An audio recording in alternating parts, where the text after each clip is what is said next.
কি হলো রে মারা, দুদিন আগে বিয়ে করলি, এত মন খারাপ কিসে? কি বলবো মারা, বিয়ে তো করলাম কিন্তু বউটা অন্যজনের সঙ্গে প্রেম করে। তাহলে শোন, আমার হাতে একটা মানুষ খুন করার লোক আছে, ওর কাছকে যাবি কি? ও, কত টাকা লাগবে মোটামুটি? বেশি লাগবে না, আমার চেনা পরিচয় বেটে, যাবি তো চো। হ্যাঁ চল, শুনে যাবো চল। আচ্ছা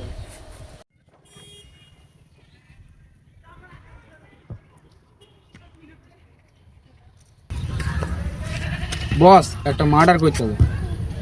হ্যাঁ, হয়ে যাবে। 40,000 টাকা লাগবে। হ্যাঁ হ্যাঁ, এখন দিয়ে দেবো, এখন দিয়ে দেবো। দে দে, ওর একটা ছবি দে। হ্যাঁ বস, হ্যাঁ বস, এই ছেলেটা। শুয়ারের বাচ্চা, লোকটা তো ফুল।